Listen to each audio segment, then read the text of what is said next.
Ana hivyo wewe nikuulize swali.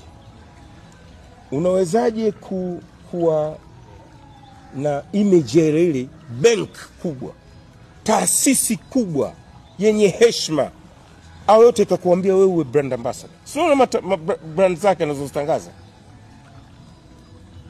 Juzi nimekuta kokoto, lema ni kokoto.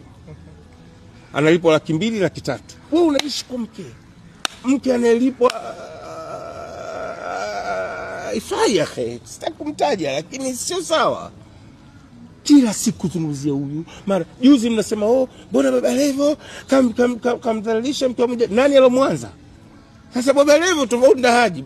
Haji unamtukana, Baba Levo anakufyatua.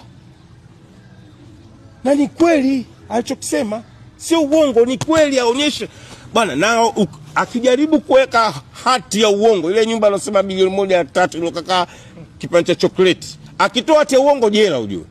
Muone mwambieni bwana nataka hati. Acha kelele sasa, tushapiga kelele, aeke hati.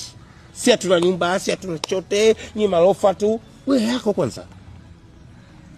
Wewe ndio mwanamke mjinga. Nani yote. Chaga yule. Ndani fala wewe. Sasa tunakuheshimu ndugu yangu, ndugu yangu. Hatuzungumzi chote kuhusu wewe. Mimi ningetaka nisingekuazungumzia chote, ningekuazungumzia lako. Ningekuwa adili na hilo tu. Bahati mbaya mimi mambo haya washirati na nini sio mambo yangu. Nina mambo yangu mimi najua. Lakini kwa tanalo mashallah lazima tusifu maumbile ya Mwenyezi Mungu. Nani anabisha? Mimi sawa na ni kwa juani nikiani. Mimi nakaa si juani. Nacheza mpira zamani ni juani. Lakini mwenzangu kajaaliwa furushi mashallah. Yule Sheikh Kipozeo anasema majaala ya Mungu mtoto wa kiume kajaaliwa kuliko mtoto wa kike.